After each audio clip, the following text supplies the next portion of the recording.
Friends, Shyam history classes में आपका स्वागत है।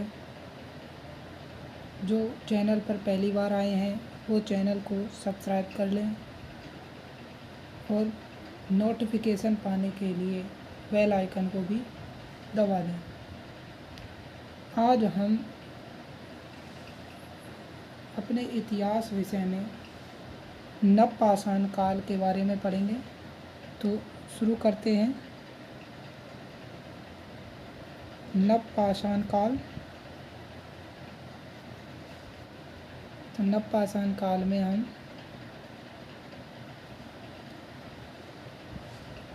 स्टार्ट करते हैं। तो सबसे पहली बात, नवपाषाण काल को नियोलिथिक कहते हैं।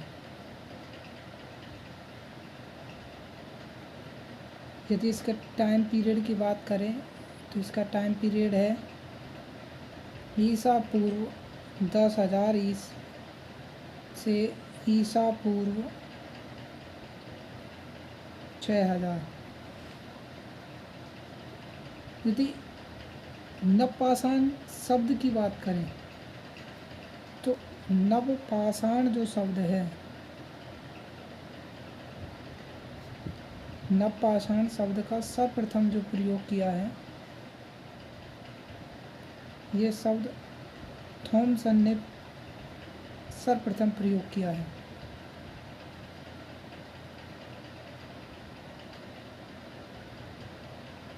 इसे नवपाषाण क्रांति, नवपाषाणिक क्रांति,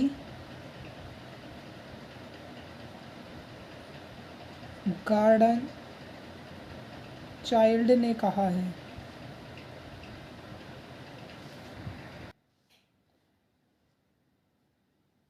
गॉर्डन चाइल्ड ने इसे नवपाषाणिक क्रांति कहा है।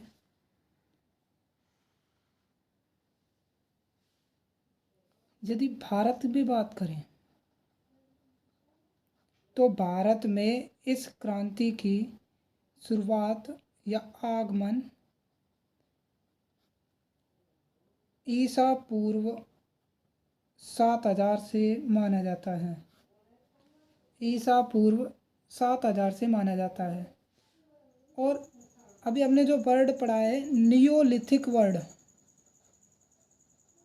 नियोलिथिक जो शब्द है, इस शब्द का प्रयोग जॉन लोवाक ने किया है। तो अभी तक हमने जो पढ़ा है एक बार उस पर नज़र फेरते हैं।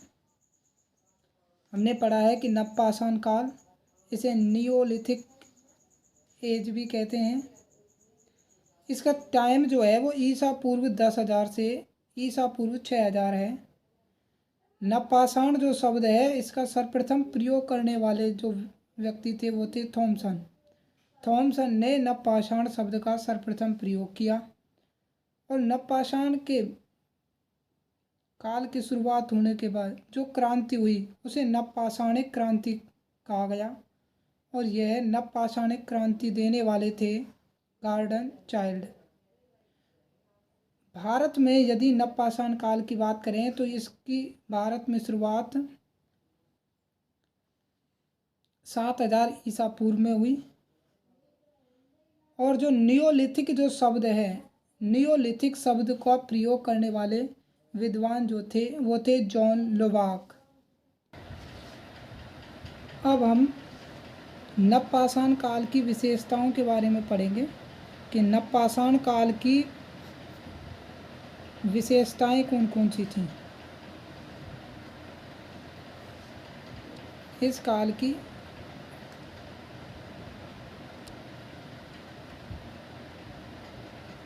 विशेषताएं कौन कौन सी थीं। तो नवपाषाण काल की विशेषताओं की बात करते हैं। तो इस काल की जो विशेषताएं रहीं उनमें पहले नंबर पर आता है कृषि और पशुपालन। जैसा कि हम जानते हैं कि मध्य पाषाण काल में पशुपालन और कृषि दोनों ही आ चुके थे। उसके बाद नवपाषाण काल में कृषि और पशुपालन अपने आगे बढ़ाया और आगे इसी कृषि और पशुपालन के द्वारा धीरे धीरे हमने जैसे पढ़ा था कि कृषि जब होती है तो कृषि कुछ फसलें जो होती है वो तकरीबन 3 से 4 मंथ लेती हैं, जबकि कुछ फसलें जो होती हैं वो वर्ष भर का समय लेती हैं।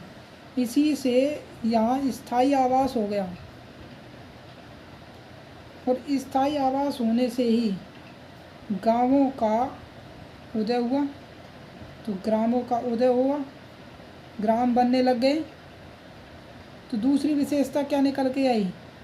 स्थायी आवास, और स्थायी आवास से क्या बने? ग्राम, और ग्रामों का उदय हुआ, गांव बनने लग गए। तीसरी कि इस समय हमें मृद भांड मिले हैं। मृद भांड जो थे, मृद भांडों का निर्माण होना शुरू हो गया था। तो मृद भांड बनने शुरू हो गए थे और मृद भांड को हम क्या कह सकते हैं? बर्तन, अर्थात बर्तनों का निर्माण प्रारंभ हो चुका था। इसके साथ ही जैसा कि हम पहले ही पढ़ चुके हैं कि पॉलिश जो औजार थे, और औजार किसके बने हुए थे? पत्थर के। तो पत्थर के जो औजार थे, इन औजारों पर क्या काम शुरू हो गया था? पॉलिश। तो पॉलिश का भी काम शुरू हो गया था, औजारों पर पॉलिश शुरू हो गई थी। तो अगली जो विशेषता वो क्या है कि औजारों पर पॉलिश शुरू हो गई थी। और औजार कैसे थे? पत्थर के औजार।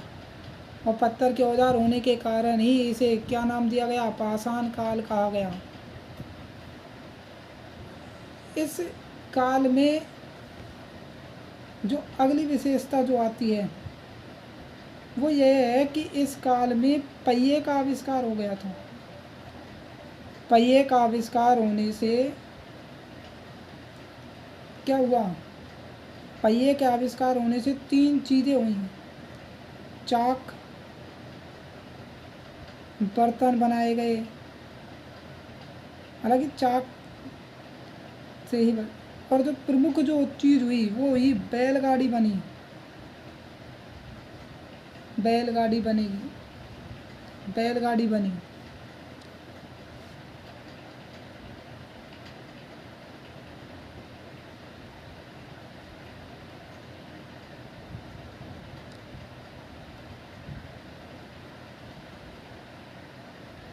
बैलगाड़ी बनी।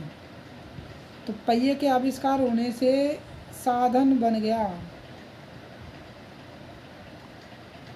अब मनुष्य जो था वो यात्रा करने के लिए बैलगाड़ी का प्रयोग करना शुरू कर देगा। और बैलगाड़ी बननी है, पशुपालन हुआ है, तो पशुओं को पालतू बनाया भी गया है।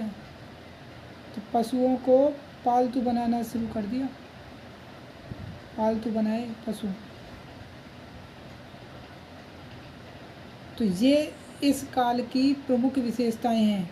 तो एक बार विशेषताओं को देखते हैं कि कौन कौन सी विशेषताएं हैं। तो इस काल की जो विशेषताएं हैं, जैसे कि हम जानते हैं कि इस काल की विशेषताओं में पहली आई कृषि और पशुपालन। ये पहली विशेषता थी। हमने पढ़ा कि कृषि जब होती है तो कृषि करने के लिए हमें एक स्थान पर स्थायी होना पड़ता है। तो हम स्थायी हुए, और स्थायी होने के साथ ही हमने निवास जब स्थायी हो गया तो हमने क्या काम किया? स्थायी होने के साथ ही हम ग्रामों में बसने लगे, ग्राम समुदायों में। और ग्राम समुदायों का क्या हुआ? उदय हुआ, गांव बनने लग गए।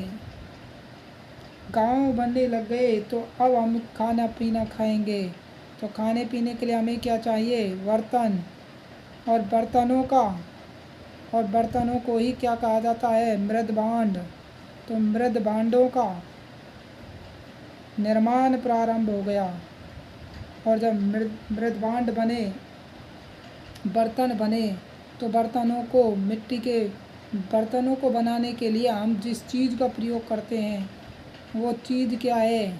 चाक। और चाक का प्रयोग होने से हमें पता चलता है कि पहिए का आविष्कार हो गया था।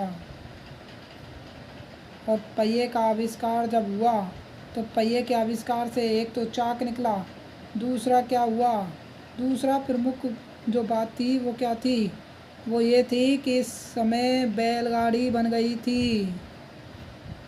तो पहिए के आविष्कार से हमें ये चीज़ पता चलती है कि पहिए के आविष्कार होने से चाक बनाया गया। चाक का प्रयोग बर्तन बनाने के लिए होता है, पहिए से हम बैलगाड़ी बनाई। इसके साथ में जो प्रमुख जो विशेषता रही इस काल की वो ये थी कि जो पत्थर के औजार थे, पत्थर के जो औजार थे, इन औजारों पर क्या काम शुरू हो गया? पॉलिश का काम शुरू हो गया था। पॉलिश शुरू हो गई थी इस काल में। तो अब तक जो हमने पढ़ा है, अब उससे आगे चलते हैं। आगे जो हम पढ़ेंगे वो पढ़ेंगे नवपाषाण काल के प्रमुख औजार। तो अब हम स्टार्ट करते हैं कि नवपाषाण काल के प्रमुख औजार कौन से थे। इस काल में औजारों में कौन कौन से औजारों का प्रयोग किया गया? तो नवपाषाण काल के जो औजार थे इनमें प्रमुख जो था वो नंबर 1 पर आता है कुठार। और कुठार इस समय का प्रमुख औजार था। और कुठार में हम जिसको शामिल करेंगे वो कौन सी चीज़ें हैं? केवल 2 चीज़ें हैं जिसको हम बोलते हैं, एक तो कुल्हाड़ी और एक जिसको हम बसूला। दोनों ही एक जैसे होते हैं लगभग। बसूले का प्रयोग भी होता है जो छीलने के लिए यूज में लिया जाता है, और कुल्हाड़ी का प्रयोग काटने के लिए। और ये दोनों ही किससे बने हैं? आप ये ज़रूर ध्यान रखें, ये बने किससे हैं? पत्थर से, पत्थर के बनाए गए।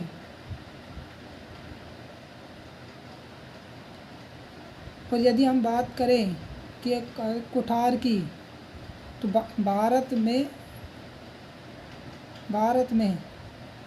में जो कर्नाटक है, कर्नाटक के रायचूर से पहला हस्त कुठार खोजा गया।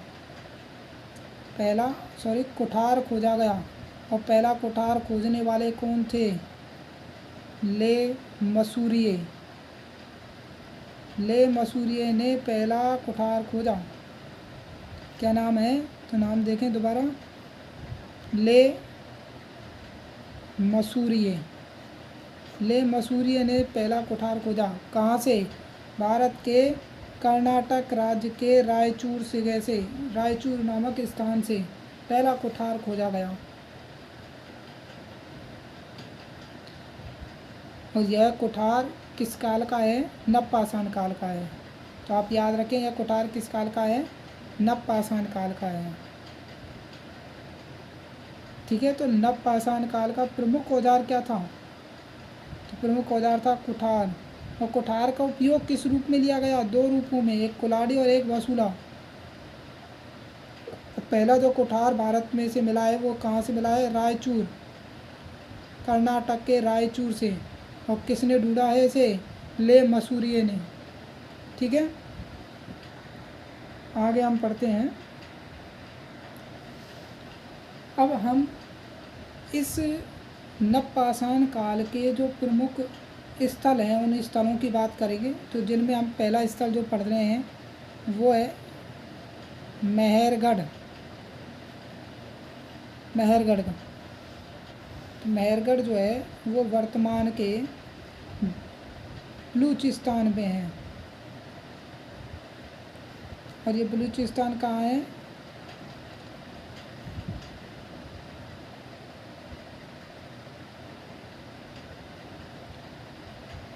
पाकिस्तान में। तो वर्तमान पाकिस्तान के मेहरगढ़ पहला ऐसा स्थल है। अब इस स्थल की बात वर्तमान में करें तो वर्तमान में मेहरगढ़ जो है वो केवल और एक रेगिस्तान है। लेकिन यदि यहाँ से प्राचीनतम चीज़ों की बात करें तो यहाँ से कृषि के प्राचीन प्रमाण मिले हैं। और ये प्राचीन प्रमाण सबसे प्राचीन बोले जा सकते हैं, सबसे प्राचीन प्रमाण है कृषि के। अब ये प्रमाण जो हैं ये लगभग 7000 ईसा पूर्व के हैं, 7000 ईसा पूर्व के। ऐसा कहा जाता है, विद्वान जो हैं मेहरगढ़ को बलूचिस्तान का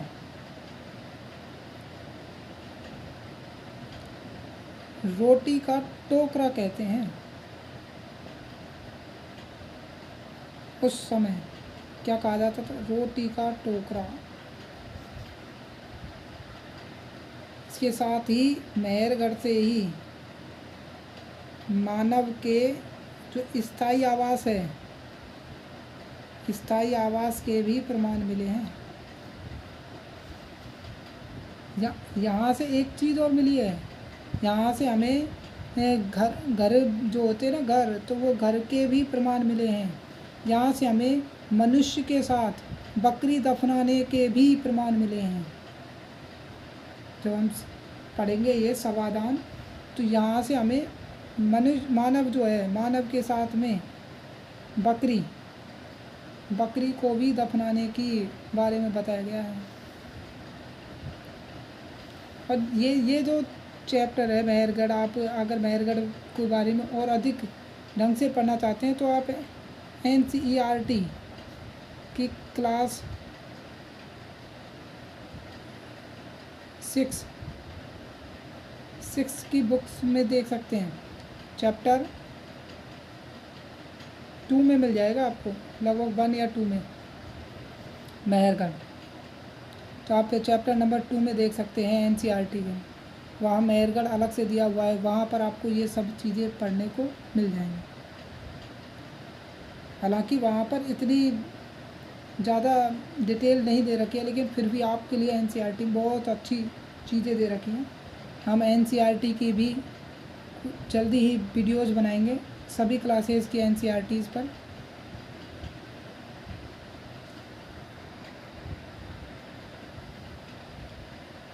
अगला जो स्थान है 2nd नंबर, वो है कश्मीर।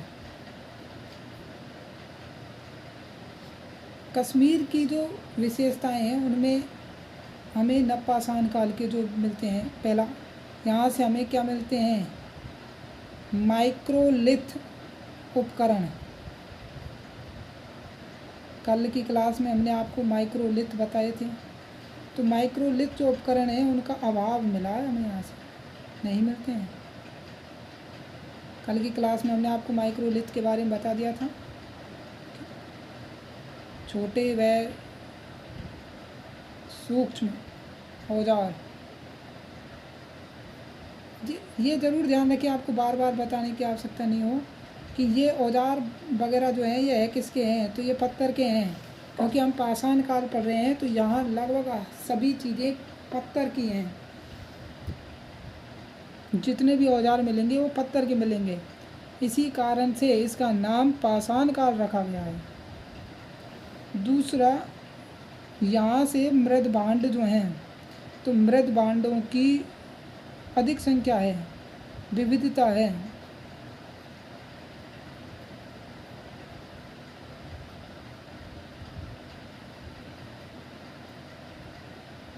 यहाँ के जो औजार हैं, औजारों में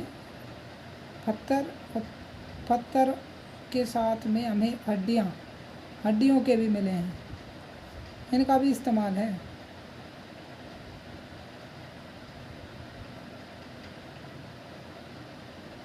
इनका भी इस्तेमाल मिला है। यदि कश्मीर की बात करें तो कश्मीर के जो स्थल हैं उन स्थलों में एक है बुरजौन,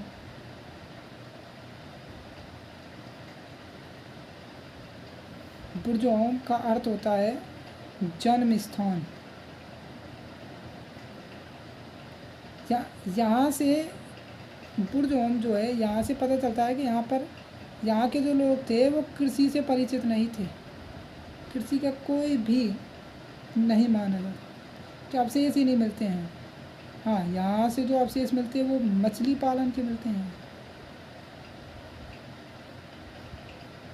और मछली पालन है तो आप कह सकते हैं कि यहाँ शिकार है, आखेट है, तो शिकार से जीवन यापन के संकेत मिलते हैं, क्योंकि मछली पालन ही यहाँ पर, कृषि तो है नहीं है, तो जीवन यापन के लिए क्या किया जाएगा, तो जीवन यापन के लिए यहाँ पर किसका सहारा लिया गया, शिकार का, मछली का।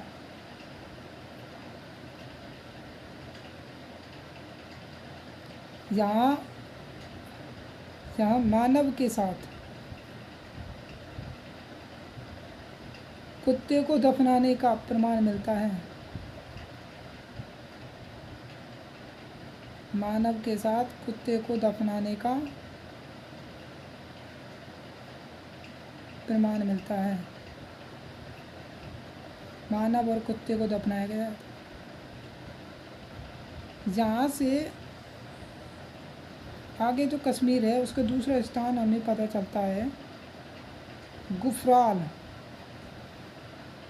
और इसका अर्थ है कुमार की गुफा।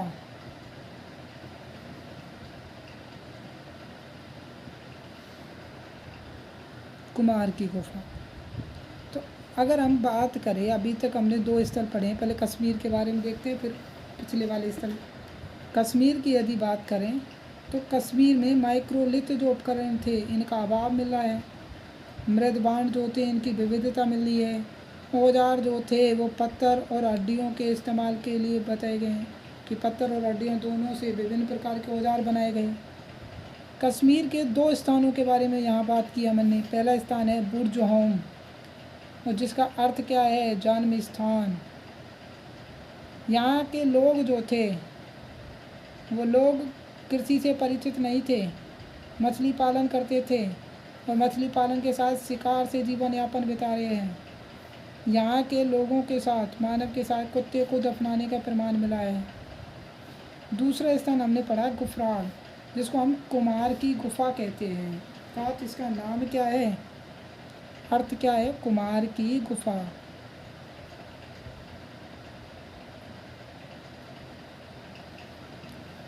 अगले जो स्थान है अब उनकी बात करते हैं। आगे हम बात करते हैं उत्तर प्रदेश की।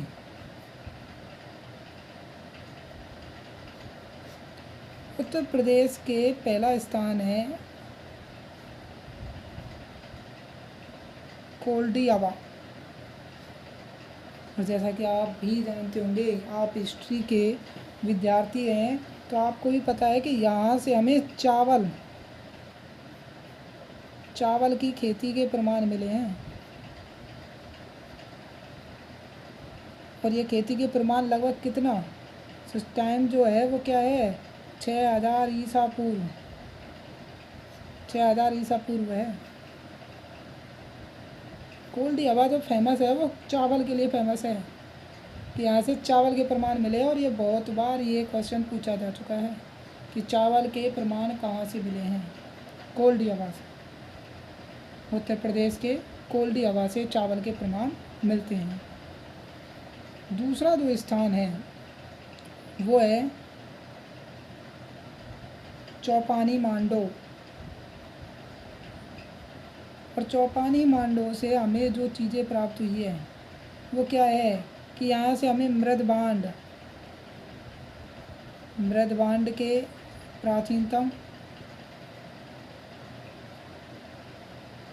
प्राचीनतम प्रमाण मिले हैं, कि मृदबांड के जो प्रयोग है, जो इस्तेमाल है, उस इस्तेमाल को लेकर के प्रमाण मिलते हैं चौपानी मांडो से। साथ में ही चौपानी मांडो से हमें मधुमक्खी के छत्ते के आकार की झोंपड़ी मिली है। इसके ही छत्ते की आकार की जो झोंपड़ी हमें मिली है वो भी कहाँ से मिली है, चौपानी मांडो से। तीसरा जो स्थान है उत्तर प्रदेश का, तीसरा स्थान है मगहरा। और मगहरा से हमें एक तो गोलाकार झोपड़ियाँ मिली हैं, दूसरा हमें गौशाला मिली है, तीसरा हमें विभिन्न पशुओं की हड्डियाँ मिली हैं।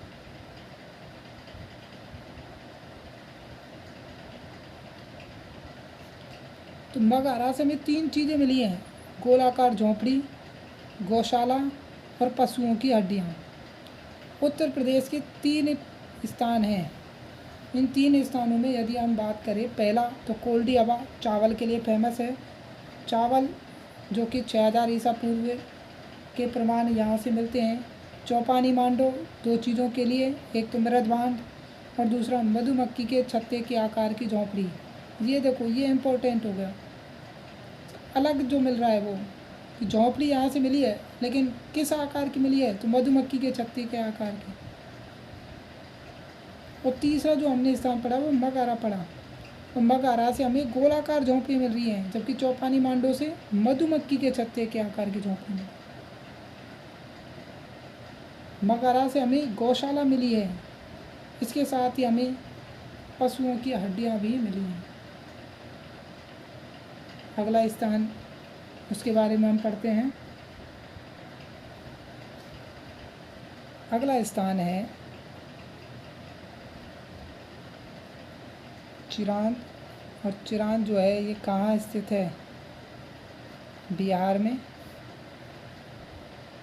चिरांद से हमें क्या क्या प्राप्त हुआ है, तो बुर्ज होम के बाद सबसे ज़्यादा जो औजार मिले हैं, सबसे ज़्यादा औजार या तो बुर्ज होम में मिले हैं, और बुर्ज होम के बाद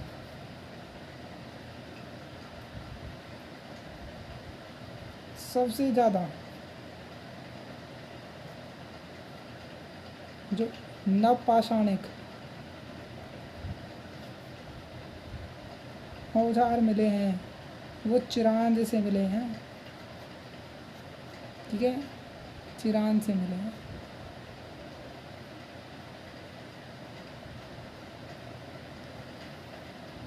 जिससे 2 चीज़ें क्लियर होगी कि सबसे ज़्यादा जो औजार मिले हैं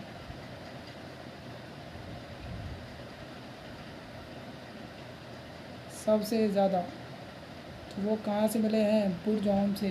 बुर्ज होम कहाँ का स्थान है, अभी आपके लिए बताया है कि बुर्ज होम कश्मीर का।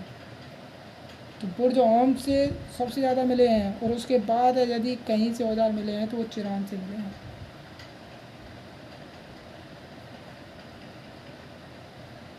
इसके साथ ही यहाँ से हिरन की हड्डी के उपकरण ये प्राप्त हुआ है। यहाँ से हिरन की हड्डी के उपकरण भी मिले हैं। चावल की खेती के प्रमाण भी मिले हैं। चावल की खेती के भी प्रमाण मिले हैं। यहाँ से घास फूस की झोंपड़ियाँ भी मिली हैं।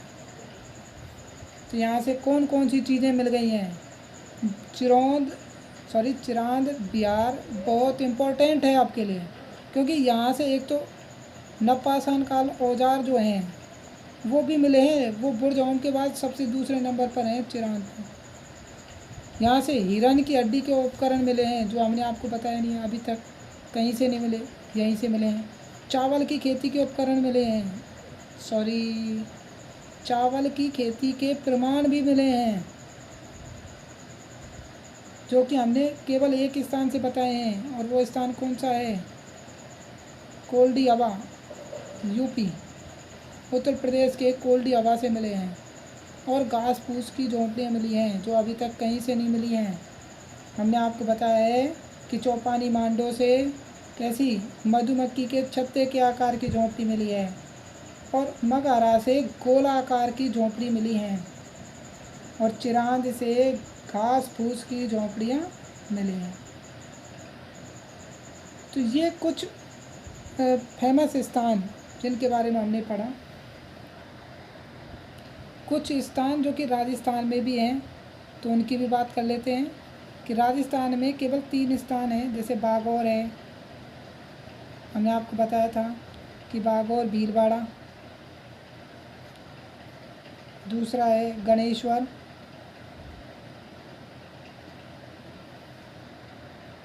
दूसरा स्थान है गणेश्वर,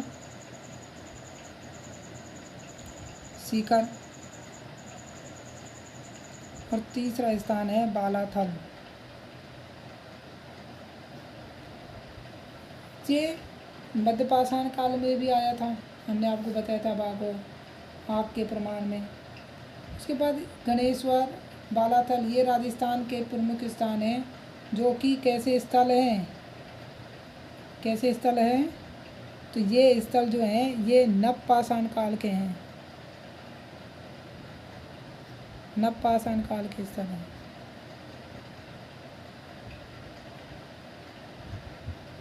ठीक है, तो आज की क्लास यहीं समाप्त करते हैं। आगे जो हमारी क्लासेज रहेंगी वो सभ्यताओं को लेकर के रहेंगी।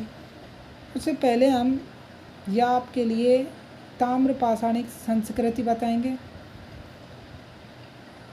उसके बाद फिर हम सभ्यताएं ही पढ़ेंगे और सभ्यताओं में हम 2 प्रकार की सभ्यताएं पढ़ेंगे और उन्हीं सभ्यताओं में हम सिंधु घाटी सभ्यता या सैंधव सभ्यता जो कि भारत की है उसके बारे में पढ़ेंगे। उसमें कुछ रिलेटेड जो सभ्यताएं हैं उन सभी सभ्यताओं के बारे में थोड़ा थोड़ा आप देखेंगे।